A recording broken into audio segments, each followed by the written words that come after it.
Welcome to the Level Up Project. I'm your host, Elias. If you're here, you're either starting a business or you already have a company. I'm here with the very special Anna Gibson with AKG Desing Studio. Anna. Tell us a little bit more about you and your business. Thank you. First, thank you so much for having me today. I am the owner of chief designer of AKG Desing Studio. We provide interior design services pretty much worldwide. We are based in Reston, but we service and we have clients throughout the US and the world. We specialize in remodeling. We do mostly residential, but some commercial as well. And I've been in the industry for close to 20 years now, and in my own business, AKG Desing Studio, coming up on going to celebrate 9 years very Nice. soon. So, Anne, every business starts with a spark. What was your motivation for starting AKG Design, and how did you get into the business world? um, I guess I'll have to go way, way back. Yeah. I was in the Israeli Air Force, and I have to tell you that every 6 months you kind of get your review. And every review, they used to tell me that you can't manage your commanders. So even as a young person, I always managed everybody up. So really was looking for opportunity just to be my own boss. Um, all the years that I worked for corporate, I always struggled. The lucky and the good thing about the design and especially the kitchen and bath is most of the companies that I used to work with or for, I always was, in a sense, my own kind of division and my own boss. So it wasn't too much. But then it got to the point that, like, no, I really have to be my own boss and chart my own destiny and my own ideas of how I want things to be done. That's awesome. Thank you for your service, by the way. I had Thank no you. idea you were in the Air Absolutely. Force. Does that mean that you flew planes? No, I know. I was not. I was a personnel officer. Ah, okay, okay, So I cool, took care of the well being of all the soldiers and kind of the nice. HR department and all Your that good favorite thing stuff. now, Yeah. huh? Tell other people what to do. Yeah. Bringing it back to the design, have you ever built a design that represented you so much you almost wanted it to be in your house, or you wanted like that was your masterpiece and that was your baby? Well, I did remodel my own home like 2 years ago. So that was definitely my baby. And this is definitely my style. And I really like it. But most of the clients that I work with, we do vibe and have the same ideas of what we like. I think that's why clients hire me because we do have similar ideas about the design, the ideas, the style.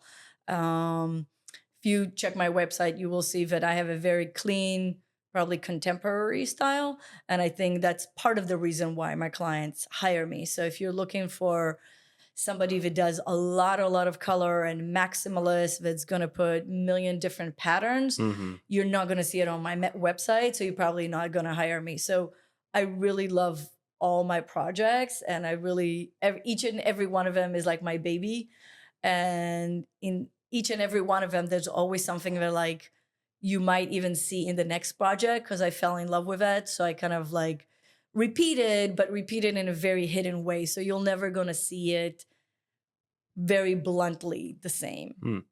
Uh, Going on that repeated but in a hidden way, it reminds me of something that artists do.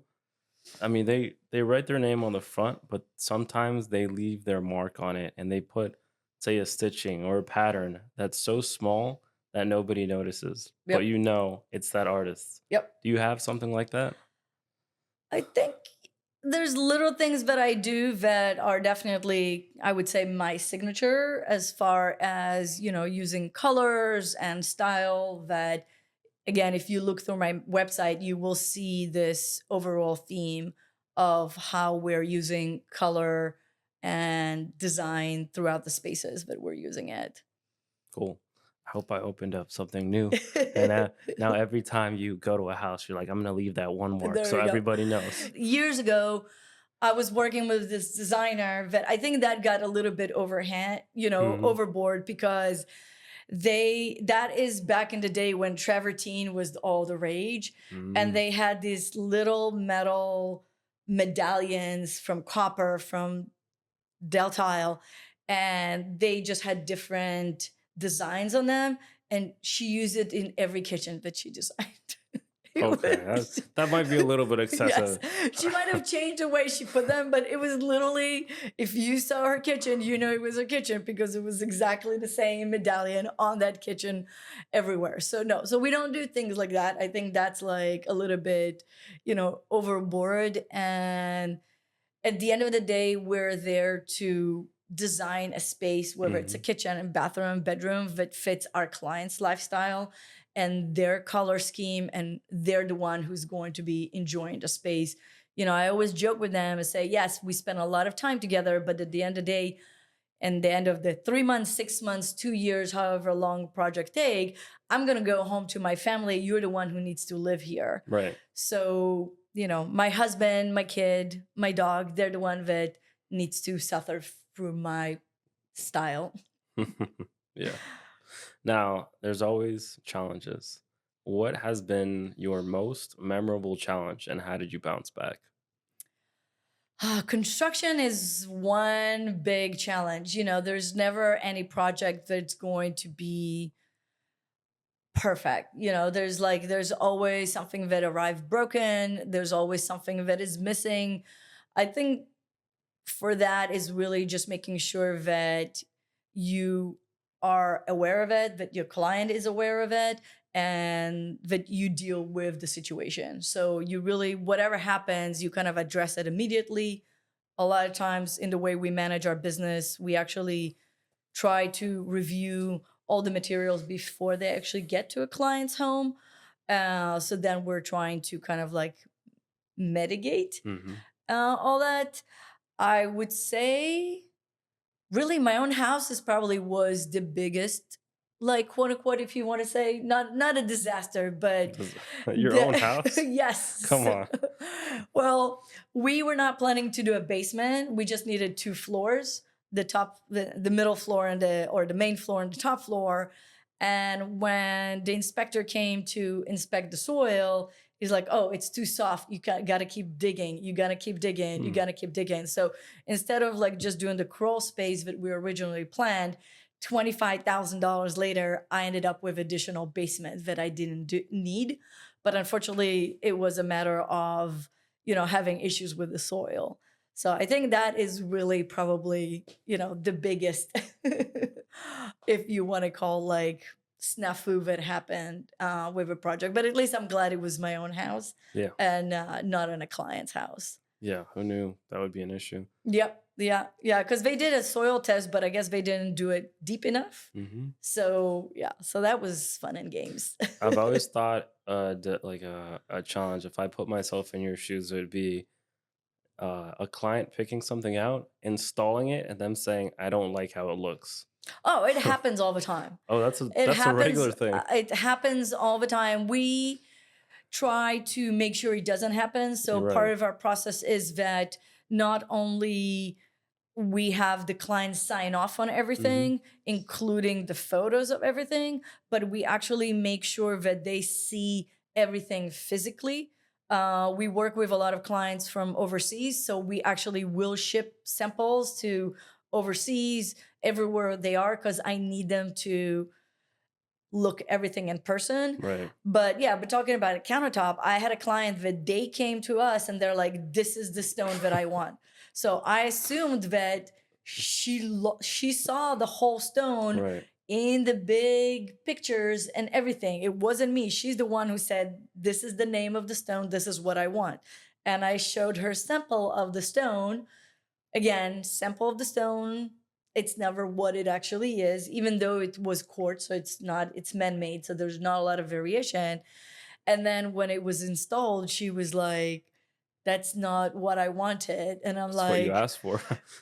"You're the one who came to me with that. You selected it." But luckily, we work with amazing vendors, and we've been working with most of our vendors for many, many years. So they always help us take care of our client no matter what the situation is. So Nice. yeah.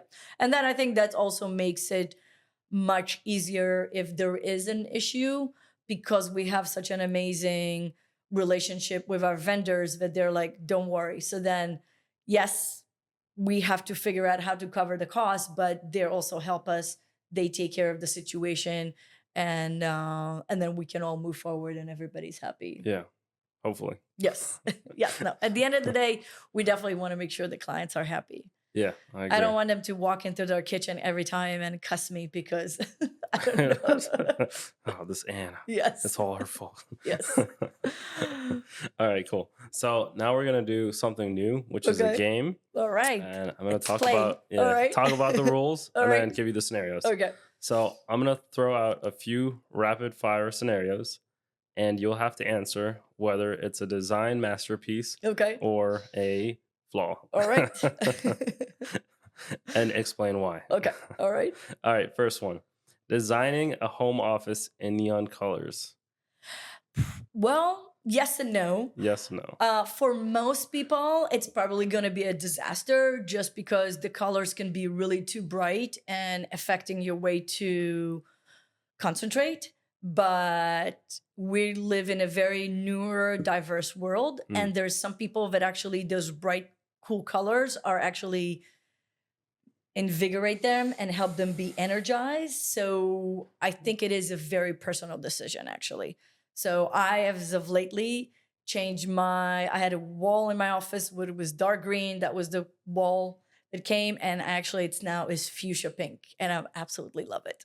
nice. Or on the other opposite, I have actually I have an older client that we did some paint for them, and he's an accountant and he loves really, really dark colors. So his office is the naval blue from Sherman Williams. So it's Hmm. literally the color of your jacket. Oh, wow. And he loves it because he deals with teaching and numbers and taxation, and he just wants to feel like that's what helps him to concentrate. So we're really, really see colors differently, Hmm. process them differently. So that is really open to the client. Nice. So it's, psychology of colors, like Yes. restaurants. Yeah, Some of absolutely. them are red, and I guess that makes you hungrier. Yeah. And Yeah. then they say actually, the last couple of years, the trend was to put a lot of blue in the kitchen. And they actually say Hmm. that blue is not good if you actually is good if you want to go on a diet, Uh, because blue actually suppress really? your need to eat. So if you have a blue kitchen, you might not be eating that much. I don't know. I'm not That's interesting. just saying So it's out there. basically, everybody out there, look at your kitchen. If it's blue, maybe Yeah, that's why you're not maybe hungry. yeah, maybe it's good for your diet. Check, let us know. That's funny. All right, next one. A kitchen without cabinets, only open shelving. Design or disaster? Oh, again, I feel it's like a very personal reference. Look, if you are maybe ADD, like a lot of ADD people keep their cabinet doors open all the time, they forget to close it. Maybe you have smaller kids, maybe even people My with dad forgets to close stuff all the time, and it makes my mom so upset. at the gym, I go and close everybody's locker doors because they just leave and leave it open. Right? It Like, drives me nuts. So again, I think it's really depends on you as a person, what's your lifestyle. People maybe with disabilities or younger kids, it can be a great idea because it's easier to reach versus having it. Is it the best idea? Maybe not, just because sometimes it is nice to have some doors and close things and not keep anything clutter. But again, a lot of time I chuck it to your personal style and reference and preference of, how you live your life. And if you feel that like you don't want cabinets and you want everything open to everybody else, go for it. I mean, it's a nice, clean look. We stayed at an Airbnb in Surf City, North Carolina for Christmas. And I don't remember if they had cabinets, but I know they had some cool stuff. Like the microwave was on this lower level, and it just seemed so flush and so I nice. love Like it my was, it microwave was drawer. connected there. Yes. And what else was there? I can't really remember, but everything looks so nice. And I'm just even thinking of some other places where you see how the refrigerator blends in Hmm. with everything, and it's like one connected piece. See, that looks nice. Yeah, absolutely. And again, people really sometimes like that building look that you don't see the appliances. It's a very European look where everything is blended, especially because in Europe, like you do end up Space. having with so much space. So your Yeah. washer and dryer, everything is in there. So they do tend to have a little bit more of their dishwasher and their refrigerator and sometimes even their appliances paneled because then at least because you can't really panel your washer and dryer, but at least if you can panel everything else, that's the only kind of like appliances that stick in. Yeah. So, but yeah, again, probably not a best idea as far as, especially in lower cabinets, because like things can get dirty. Your pets go and, cats sit in your pots and pans. And I'm like, that's where I draw the line. Yeah. uh, but to each his own. Yeah, I Is agree. this what you want? That's what we're going to design for you. Yeah, that's a good one. Next, and this is a question that I get all the time from friends. Do you put a TV on top of a fireplace? And how do you get Yes. away with it? Yes. So actually, a lot of times now we really love using the Samsung frame TV because when you're not using it, you can just use it as a gallery. A gallery? Yeah. So Oh, so it has a frame. It yeah, has a picture frame. We I've actually, seen I that. have to post photos. We actually have a client that Mm. has amazing selection of art, and Mhm. she didn't want the TV to be a sore eye in the middle of it. So if you look at the wall now, the TV looks like one of her pieces of art, and she just scrolls the different art, depends on the day that she wants, but it really blends with the rest of her art. So the same thing can be over your fireplace. Do something, maybe the LG, the super thin ones, and create. Unfortunately, we haven't had a lot of changes as far as the styling of homes, as far as the living room. So most of the time, you have only one focal point. You know, if you had a mansion where you can divide your family room into a sitting area, like where we're sitting right now, and you can have a nice fireplace behind you and then put the TV somewhere else, this is great. Or even move it to a totally different room. But now, because our family rooms are multifunction and everybody loves the fireplace, it does happen that the fireplace is your focal point. So most of the time is the TV is above that as well. So I have an experience with a TV like that. I walked into an Airbnb and I was confused because it wasn't a fireplace, but over this stand where they had books, there was this thing that looked like a TV, but it just showed a picture. It literally looked like art. But yep, I do know exactly what you're talking about. Those are really cool. they're very, very cool. Yeah, Yeah. absolutely. And you can get custom frames around it. Um, So it really depends on your style, whether you're contemporary, you can do really every color, every shape. There's actually even companies now they do like aftermarket frames for that. So yeah, it is yeah, really it had very cool. like a wood trim and it Yeah. went with the back. I'm telling you, it didn't look like a TV. I was about to message the guy and ask him, "Is there no TV here? What's going on?" It's so unusual. Yeah. All right, last one. A client wants a jungle themed bathroom, including live plants. Design or disaster? And you Yes. got to give me I something mean, something other than it depends on preference. no, it's I wanted one exciting. of you to So we're one. actually designing a bathroom right now for girls in Reston. That the main theme is wallpaper that has tigers on it in the jungle. So I love Tigers it. in the jungle. Yes. Have you ever been to Casa Amazonia in Washington D.C.? No, I It's haven't. a really good Peruvian spot. It's one of my Oh, all right. favorites. I'll have to check. Do they have good ceviche? Yeah, everything there is good. All right. In the bathroom, they have wallpaper with animals. They have live plants, and they also have like through the speakers. They have there's one bathroom where they have water playing, and there's another bathroom where they have like a safari. That is so cool. Yeah. Live plants in the bathroom, absolutely love it. In my own personal bath, and we do it in a lot of clients, is I always like to put some fresh eucalyptus. Mm. It's when you shower, it gives you those fresh essence and smells, and it's a great place to keep plants and give you that biophilic design, bring the exterior into the Biophilic design. yes. What So does that mean? biophilic design is a whole concept of bringing the outdoor, bringing nature into your Mhm. home. So there's a lot of going on right now, and it's different ways. It's enhancing your lights. It's bringing the furnishing, different colors, bringing greens, and even plants, and even I mean, plants are tiger normal. wallpaper, tiger wallpaper. That's cool.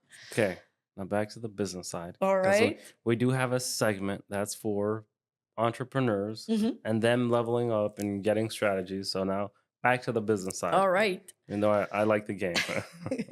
All right, That was fun. I know, right? Um, what's one thing business owners today can do to improve the client experience? What do you think? I think you need to know your client and understand your client base, which a lot of times it might take a new business owner a little while to learn and get the data on who are actually your clients here, what do they like, and what are the expectations they have from you. Unless it's something that you already doing maybe for somebody else and now you're going on your own. But when you're building your client base, you need to understand who are your clients, what do they like, and what do they expect. So as an interior designer, where my clients are mostly mid to high end, they have a certain expectations as far as the services that we provide them, how we provide them, how even of how we're presenting our designs for them, right? They're expecting a little bit more than something drawn on the napkin or something, oh well, here's the color of your wall and here's Right. this and here's that. They expect for, they're paying big money. They expect to have really nice presentation, clear, organized, and a high level of services. So you really need to understand your client to make sure that you are providing what they are looking for. And usually you have a certain amount of understanding of your client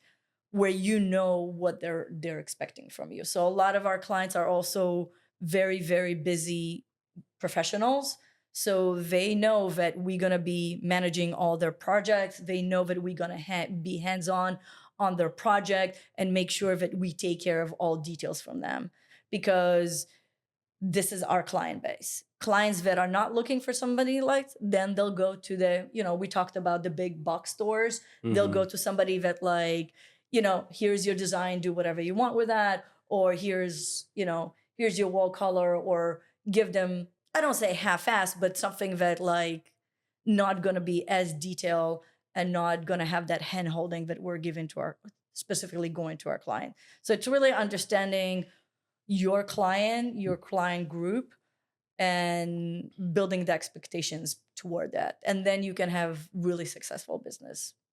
No, Because that's really at that point it's just rinse and repeat, right? Because you have a proven process and you just repeat it with the same client over and over again. nice. Yeah, we recently did that too.